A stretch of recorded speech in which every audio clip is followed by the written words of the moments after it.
If you're not driven to make the change now, then you don't have enough leverage. It's that simple.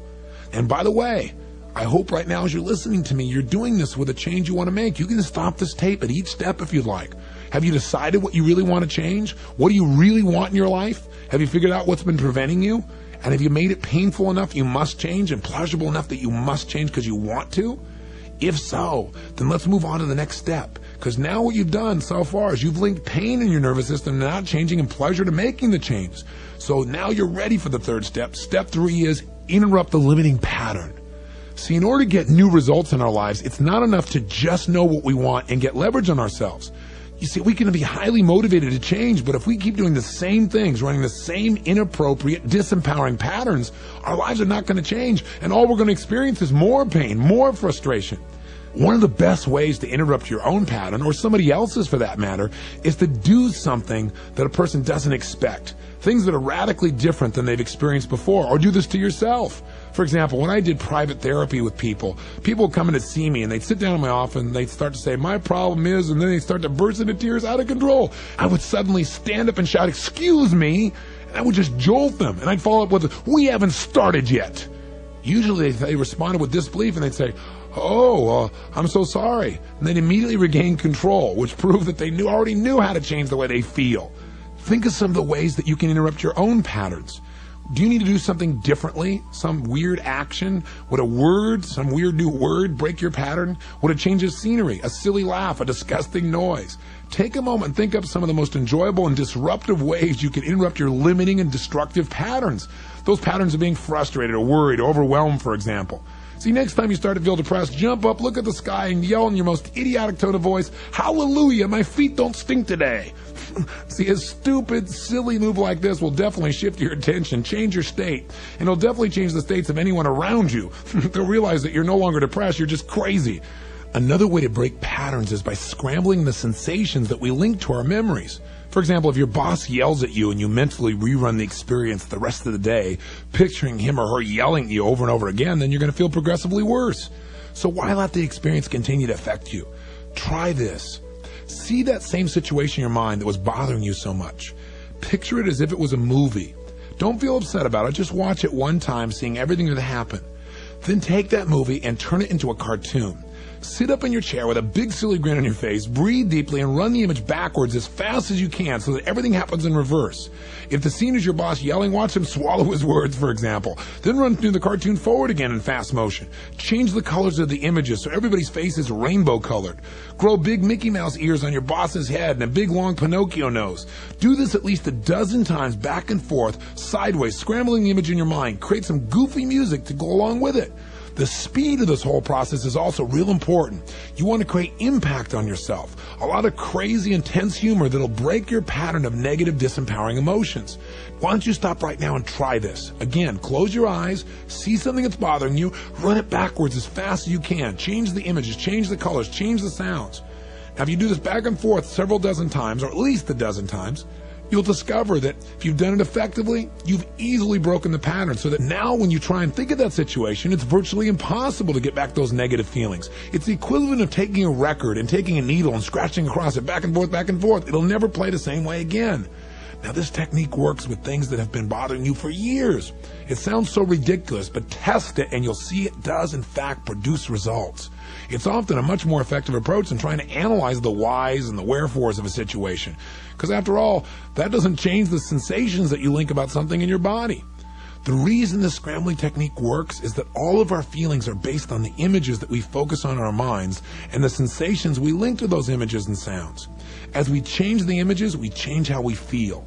Conditioning this again and again makes it increasingly difficult to get back into that old pattern. Now, once you've broken that pattern that's been holding you back, you'll have the open space for the next step. Step 4, create a new empowering alternative.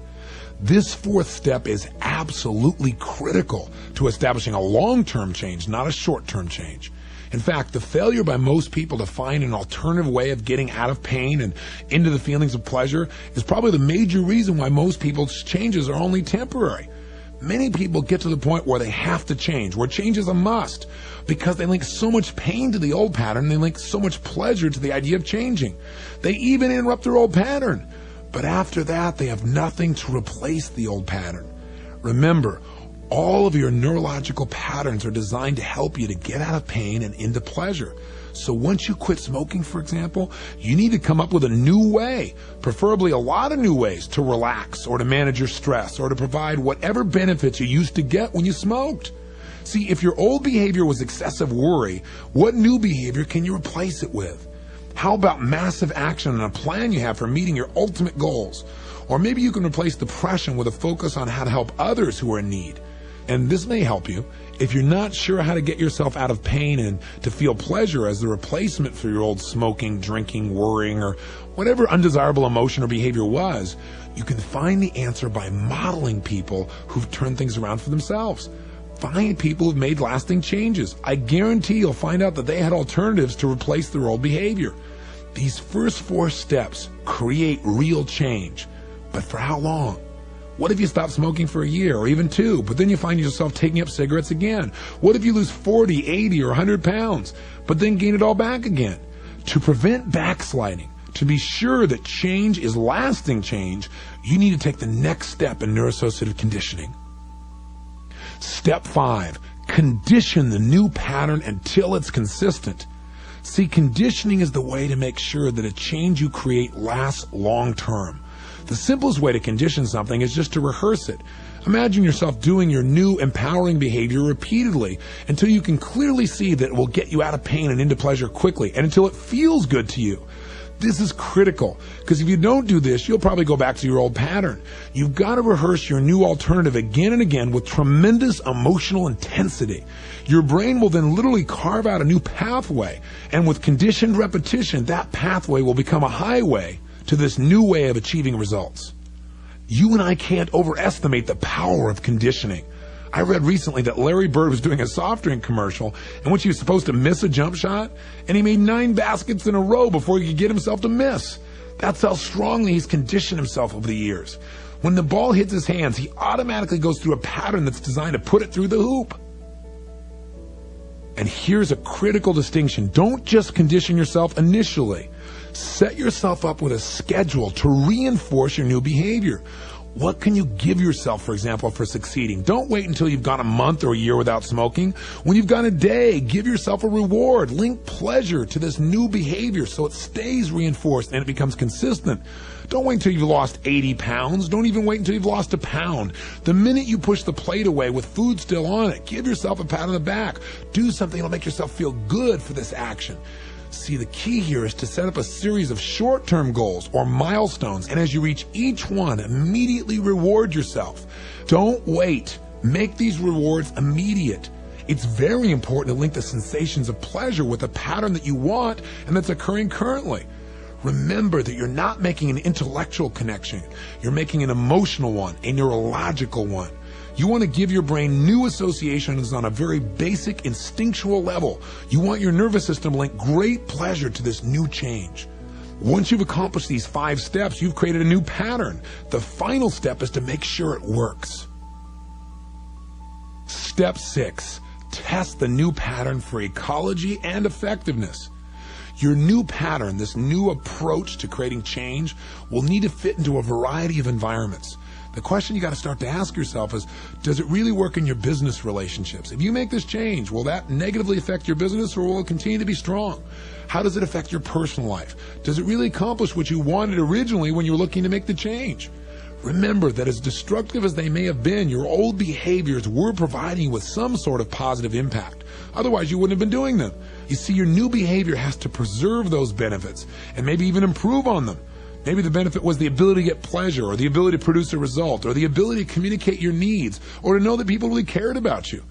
And now you need to make certain your new pattern achieves these same goals, but does so in a more empowering way than crying or feeling sorry for yourself or being depressed, for example. So first, make sure that your new behavior fits into your core beliefs and values. Make sure it's in alignment with who you believe you are. Second, test to make sure these new strategies are firmly installed and working in concert. Run what I call an ecology check on your pattern.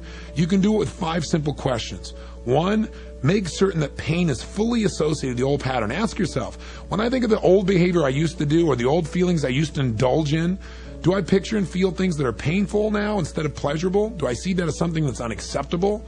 If so, you're on the right first track. 2, notice and make certain that you've linked pleasure to the new pattern. Ask yourself, when I think about my new behavior or these new feelings that I focus on, do I picture and feel things that are pleasurable to me now instead of painful? Then step 3 of your ecology checks, make sure that you have aligned the new pattern with your values, beliefs, and rules. Ask yourself, is this new behavior or this new feeling that I'm going to consistently use, is it consistent with my values? Is it consistent with my beliefs about how I need to be as a person? Checkpoint 4, make sure the benefits of the old pattern have been maintained. Again, ask yourself, will this new behavior or this new feeling that I'm using still allow me to get the original benefits, the original pleasure that I got from my old pattern? And finally, checkpoint 5, make sure that the change will be long-term and that your conditioning has been effective. Imagine the thing that would have triggered you to adopt the old pattern, to feel bad, to overreact, or to smoke or drink or whatever. And notice now, do you feel certain that you'll use the new pattern instead of the old one? If you do, your ecology check is complete, and you can be certain the pattern will support you from now on. You've now learned techniques for making decisions that will shape your life, for taking control of the belief structure that determines how you feel and act, and for creating real and lasting change. Now, Anthony Robbins will take you on the final leg of this journey, the creation of your future, your magnificent obsession.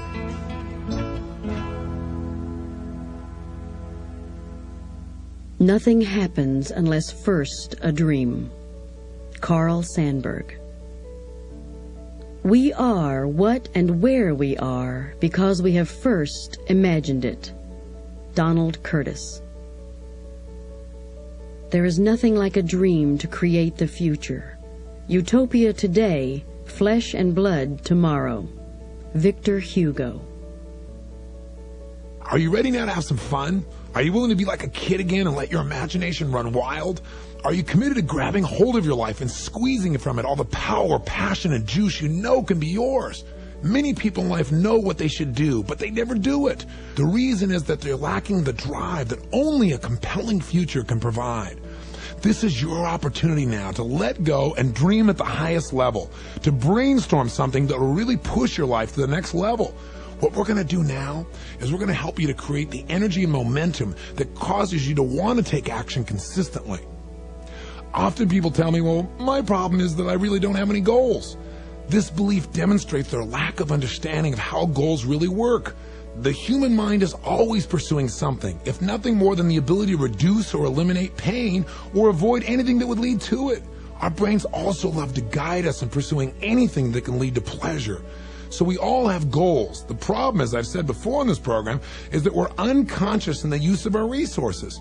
Most people's goals are to, quote, pay the lousy bills, or to get by, or to survive, or get out of debt, or make it through the day, make the relationship a little better, get a better job. In short, they're caught up in the trap of making a living rather than designing a life.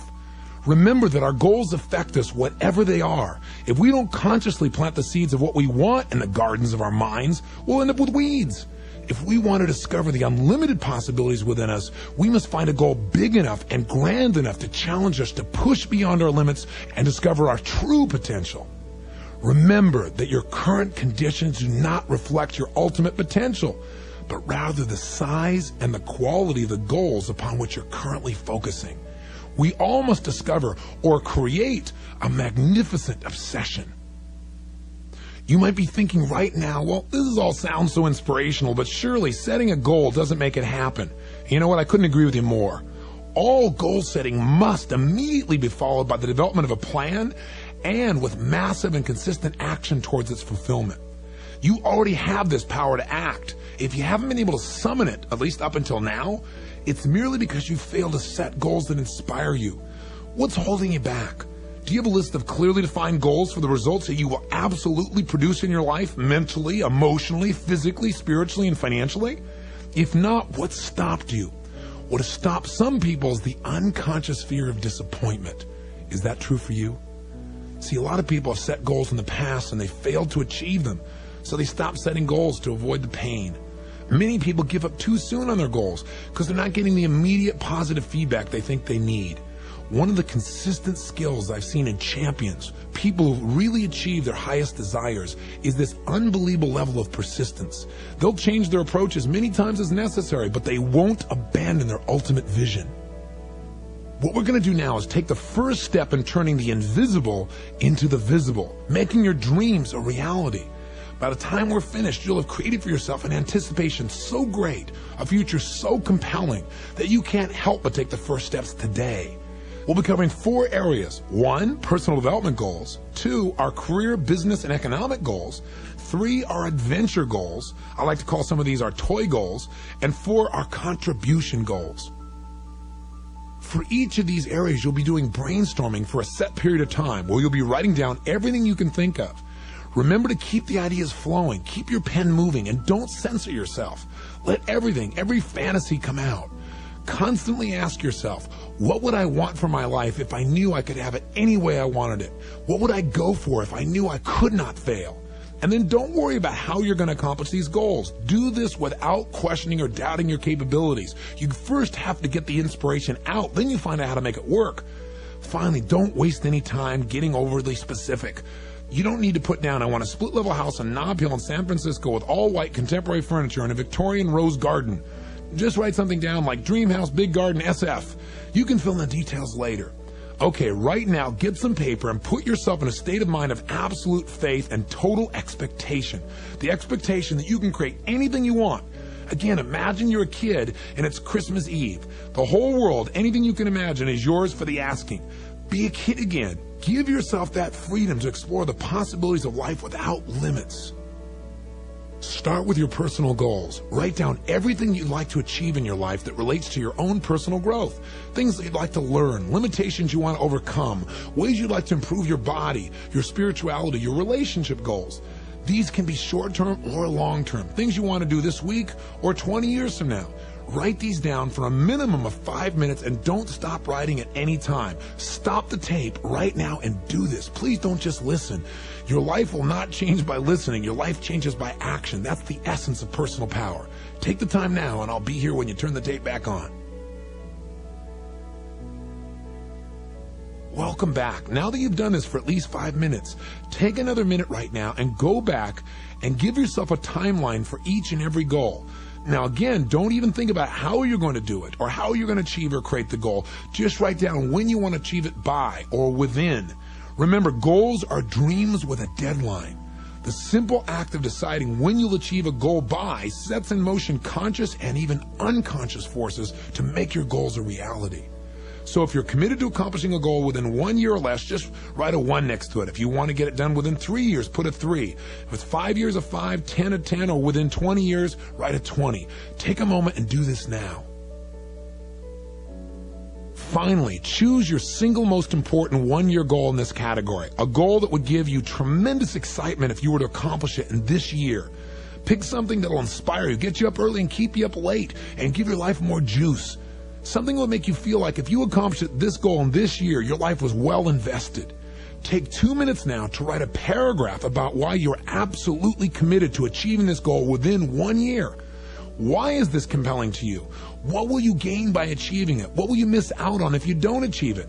And make sure you notice that these reasons are strong enough to make you actually follow through consistently. If not, either come up with a better goal or some better reasons. Take the time to do this now. Now that you've finished this 3-stage action on your personal development goals, let's go on to the next category, your career, your business, and economic goals. On a new sheet of paper, spend at least 5 minutes writing nonstop about all the things you want to achieve in these areas. How much money do you want to make in a year or in your lifetime? What career goals do you have? What are your investment goals? What are your money management goals? How much do you want to be able to spend on travel and adventure, on your kids' education, on your own toys? What professional breakthroughs would you like to make? What kind of impact do you really want to have? Then take a minute to give a timeline to every goal just as you did before. Now the third category of your goals, your toys and adventure goals. Once again, on a new sheet of paper, spend at least 5 minutes brainstorming about what you'd like to build or create or purchase. What would be sheer fun and enjoyment for you? Would you like to own a castle, a beach house, a helicopter, a music studio, an art collection, a private zoo, a tree house?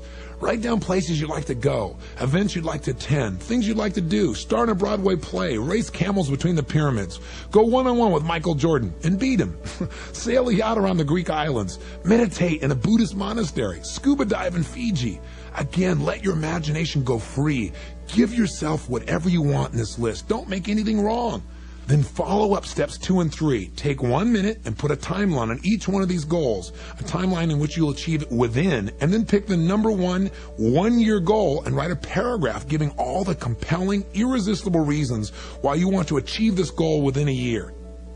Finally, create your contribution goals. They can be the most inspiring, compelling goals of all, because this is really your opportunity to leave your mark, to create a legacy that makes a true difference in people's lives. Take at least 5 minutes to brainstorm how you want to contribute. Maybe you want to help build a shelter for the homeless, or adopt a child, or read to the blind, or volunteer for the Peace Corps.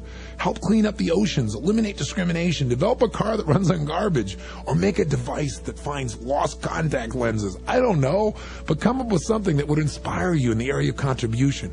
And as before, give each goal a timeline, then select your top 1-year goal and write a paragraph in 2 minutes explaining why you are absolutely committed to achieving this goal within the next year. So now that you've completed this, you should have 4 master 1-year goals that absolutely excite and inspire you. They should be based on sound, compelling reasons that will drive you forward. How would you feel if you'd mastered and attained all 4 of these within 1 year? See, I can't stress enough the importance of developing strong enough reasons to achieve these goals. Having a powerful and irresistible why will provide you with the necessary how.